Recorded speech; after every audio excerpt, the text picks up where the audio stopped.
Oh, ça c'est beau. On commence par la fin. C'est parti aujourd'hui, vidéo spéciale avec le chef Damien Bacco qui est là, qui m'accompagne dans toutes mes folies comme d'habitude. Et là, franchement, on va attaquer, ça va être du très lourd. On va faire une vidéo sur le Stollen. Non, exactement. Stollen, exactement. Avec Damien qui en fait depuis son enfance. Voilà. Un Breton, un Bourguignon qui font du Stollen, c'est pas gagné. Vous allez suivre ça et vous allez apprendre tout ce qu'il faut savoir pour faire un magnifique Stollen. Allez, c'est parti, bonne vidéo.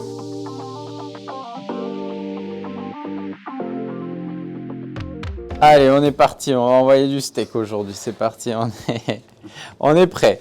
Donc là, on va attaquer la partie levain-levure. Donc c'est du lait froid 640, c'est les écritures qui sont écrites à la main. Farine T55 1200 grammes et de la levure fraîche 320 grammes. Ok, donc ça fait de la grosse quantité. Et donc Damien, tu me disais l'intérêt de faire cette levain-levure, ce levain-levure? L'intérêt principal, en fait, c'est d'apporter une bonne force au pâton. Elle était surtout utilisée auparavant quand on avait des farines assez faibles. Donc c'était pour compenser un petit peu ce manque de punch des farines. Là aujourd'hui, bon, elle est un petit peu moins utilisée. On est plus sur de la pâte fermentée ou alors sur du levain liquide, levain dur. Alors ce qu'il faut savoir, c'est que le levain levure, c'est plutôt une appellation technique. Hein, elle ne doit pas être utilisée à la vente pour ne pas la confondre avec l'utilisation du levain qui, elle, fait l'objet de plus de réglementation. Ouais, c'est vrai qu'on voit souvent cette appellation dans des gâteaux un peu régionaux. Moi-même, je l'avais vu beaucoup de fois sur les pastis bourrites où ils parlaient de levain, mais c'était une pouliche. Donc voilà, là, c'est vraiment l'appellation d'origine. Allez, on passe au pétrissage, c'est parti. Donc là, on se met notre lait froid, la farine et on se balance la levure dedans. Voilà. Toute la quantité de levure du coup. Hein. Donc c'est toute la quantité de la recette. Et là juste on va pétrir 10 minutes en première vitesse et on regarde le résultat. Alors ça c'est notre mélange de fruits qui a été fait il y a 2 jours pour la macération. Donc c'est des oranges confites, des citrons confits, figues, pruneaux, raisins, rhum brun et un mélange 4 épices. Franchement ça sent trop bon. Et puis pour un petit ajout d'abricot sec aussi pour faire plaisir à madame. Un petit truc d'abricot sec. Et ça, là aujourd'hui on a fait x4. Ok, mais la recette, là ça va être pour une vingtaine de Stollen. Mais vous pouvez regarder cette recette de base. Donc là, franchement ça sent super bon. Le rhum il est bien imbibé dans tous les raisins. Ça c'est à bien faire à l'avance. C'est ce qui va permettre d'avoir vraiment un goût développé super bon. Donc ça, c'est 1 jour à 2 jours minimum à l'avance. Bon, pour les épices, c'est toujours pareil. Hein, c'est un peu en fonction du supermarché dans lequel vous achetez. Là, c'est ça, 4 épices. Il y a 5 épices. Et donc là, c'est cannelle, gingembre, girofle et muscade. Voilà. Après, si vous voulez faire vos épices vous-même, etc., faites-vous plaisir, c'est vous qui choisissez. Bon, là, après 10 minutes, hop, si besoin, vous mettez un petit coup de deuxième, histoire de la lisser un peu. Vous allez avoir une pâte qui va être ferme. Hein. C'est le but. Voilà, on va travailler des farines assez costauds.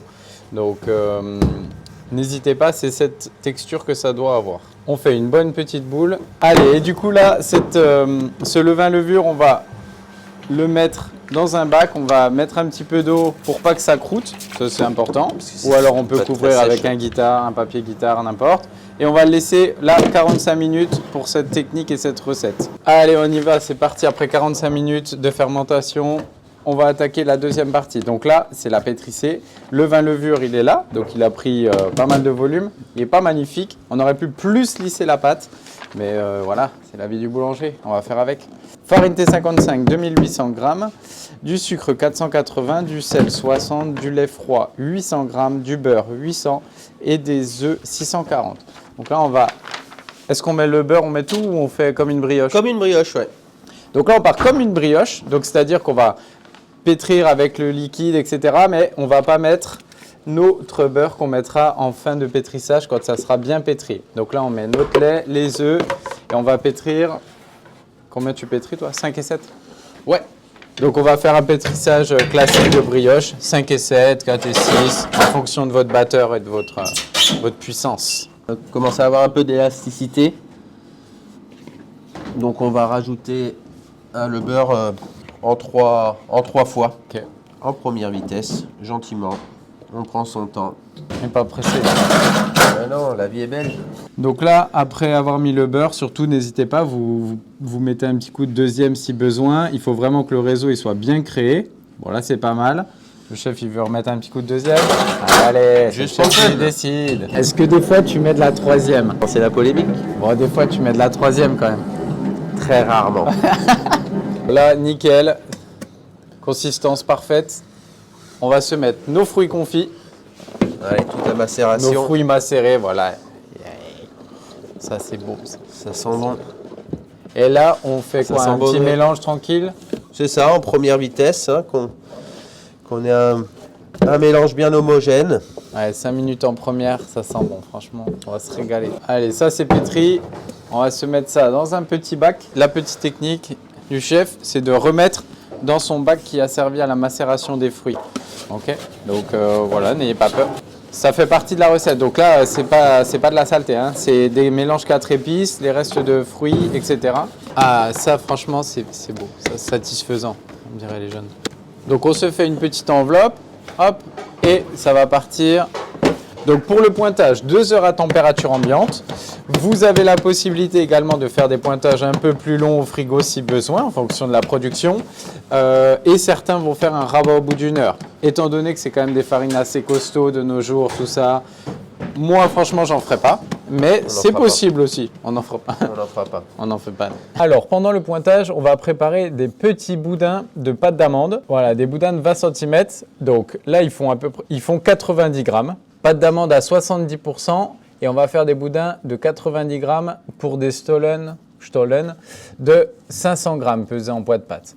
Voilà, donc c'est à peu près un cinquième du poids. Et ça fait partie de la recette, hein. C'est ce qui est vraiment particulier, c'est qu'on va mettre un gros boudin de pâte d'amande. Donc là, on va les mettre en boudin et on va les réserver au froid, je pense. Pas forcément. Pas forcément. Pas forcément, sinon ça aura tendance à bloquer un petit peu la fermentation. Ok, donc on ne met pas au froid, on va juste les stocker, on va bien les filmer Voilà, et c'est on ça. va en préparer une vingtaine aujourd'hui avec la recette. Attention à la pâte d'amande, hein, que vous trouvez sur le marché, dans les supermarchés et tout ça. Mieux vaut favoriser une pâte d'amande à 70%. Donc 70% d'amande et 30% de sucre, hein, c'est ça à peu près. C'est ce qui va mieux tenir à la cuisson. Si vous prenez une pâte d'amande à 30% d'amande et 70% de sucre, et à la cuisson, elle risque de fondre complètement dans votre produit. Donc elle ne se verra plus. Et au niveau gustatif aussi, c'est pas l'idéal. Allez, après nos 2 heures de pointage, c'est parti. Donc la pâte a bien pris en volume. On va diviser à combien, chef? À 500 grammes. Allez, on divise à 500 grammes. Ça, c'est le poids moyen, mais vous savez que vous pouvez ajuster en fonction, même à la maison. Faut faire 2 petits, c'est mignon. C'est ça. Et on va faire division mise en forme. Allez, let's go.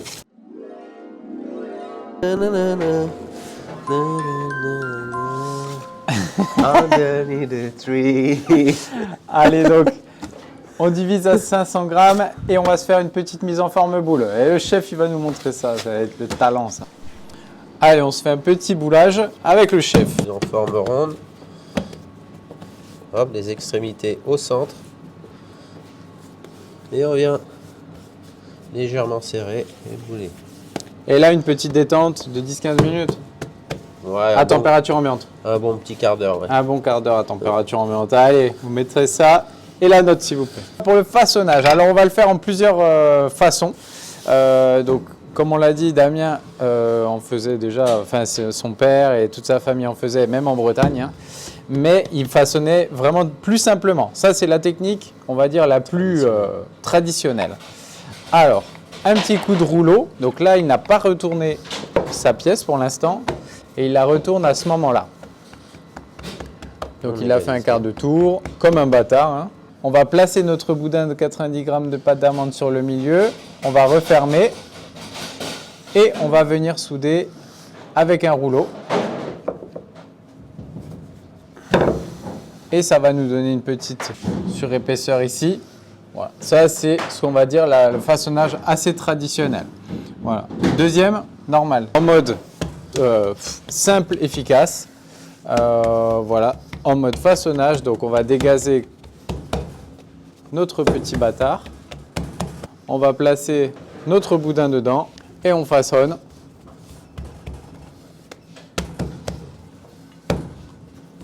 une fois, on retourne et on soude. Voilà. Faisable aussi. Le but est le même. Hein. Quand on va manger, on aura notre bâton de pâte d'amande et ça sera pareil. On soude bien et on place sur plaque. Allez, donc les façonnages sont terminés. Pour l'après, on va laisser pousser pendant 1 heure à 28-29 degrés, comme d'habitude, hein, c'est comme une brioche. Et ensuite, on va passer à la mise au four. Et donc là, après 1 heure à 28-29, n'hésitez pas, vous pouvez laisser un peu plus longtemps si besoin. On va passer à l'enfournement, donc on va enfourner à 155 degrés au four ventilé. Donc, vu que c'est une brioche à la base, on va la dorer avec un petit œuf battu. Voilà, pas trop d'œuf, surtout pour ne pas faire une omelette sur la plaque, comme dit le chef. Et la forme traditionnelle qui est là, avec le petit boudin par-dessus. Bon, si vous savez d'où ça vient cette forme, j'ai pas fait mes recherches, mais n'hésitez pas, vous me laissez un petit commentaire, hein, ça me fait plaisir. J'en apprends tous les jours grâce à la communauté. Donc n'hésitez pas, vous laissez un com sous la vidéo.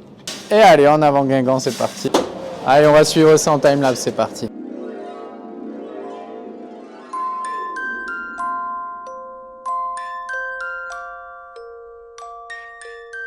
25 minutes de cuisson, on va être pas mal, c'est de la grosse pièce, 500 g de pâte plus les 90 g de pâte d'amande. Et yes, le chef va nous montrer comment ça se passe. Donc, on a préparé tout le linéaire là pour la mise en place. Bah, ça demande un peu de mise en place. Donc, on va débarrasser sur une grille au-dessus d'un bac. On a prévu du beurre fondu. Et donc là, on va badigeonner très généreusement le beurre fondu. C'est un beurre normal, hein, tout simple. Badigeonner à chaud, hein, du coup. Voilà. Pas sur produit froid. Badigeonner à chaud, ça c'est très important. C'est pour ça qu'il faut être bien organisé.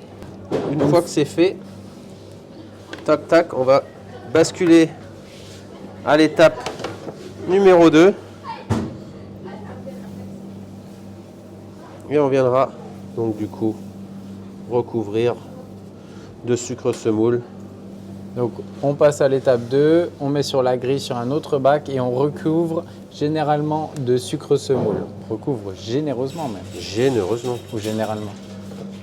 Faut être généreux. En général. Non. Ok, Ouais. et donc là ça va partir en ressuage. C'est ça. Donc là on va faire un petit ressuage gentiment sur grille d'à peu près 45 minutes et ensuite une autre phase de recouvrement. Avec le sucre glace. Avec sucre glace. Allez, donc encore une mise en place. Donc une fois que les produits sont reçus, au bout de 45 minutes, 1 heure environ, on va préparer. Donc là, on a prévu un bac avec une petite installation, le film et du sucre glace et un tamis. Voilà, encore une mise en place, mais il faut bien se mettre en place pour que ça aille bien et être efficace. On pose le stollen. On va le sucrer généreusement, les amis. Il est beau, il est généreux. Ce n'est pas le chef, c'est le stollen. C'est lui. Et on l'emballe. Et voilà, pourquoi on le met sur le petit présentoir, pour ne pas avoir à le toucher, à le tripoter. Ça part en boutique comme ça. Donc toujours pour éviter qu'il y ait des problèmes, on les stocke comme ça.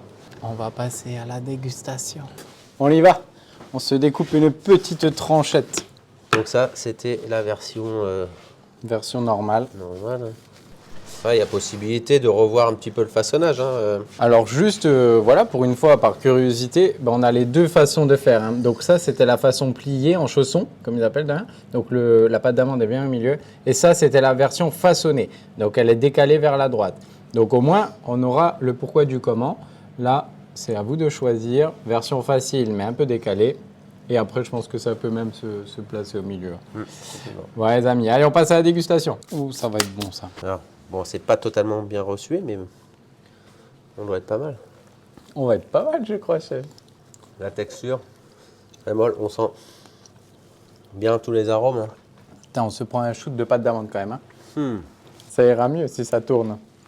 Joyeux Noël. Franchement, trop bon. On a bien le côté des épices.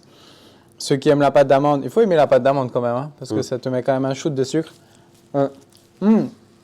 Franchement, Le petit croquant de la figue. c'est trop bon. Je suis sûr que le lendemain, c'est encore meilleur. Complètement.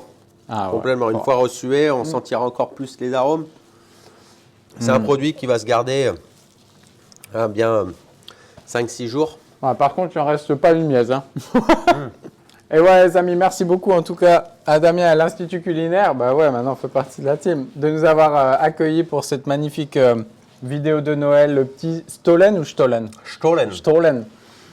Dédicace aux Alsaciens qui nous suivent et j'espère que cette vidéo vous a plu. Envoyez-moi toutes vos photos avec le Insta @boulangerie-papa, on a encore la bouche pleine. Merci Dame, toujours dans les bons coups. Retrouvez la vidéo aussi sur le Kunyaman et voilà, à très bientôt, à 2022. À 2022. Ciao les amis. De fin d'année. Ciao, ciao. Bye bye.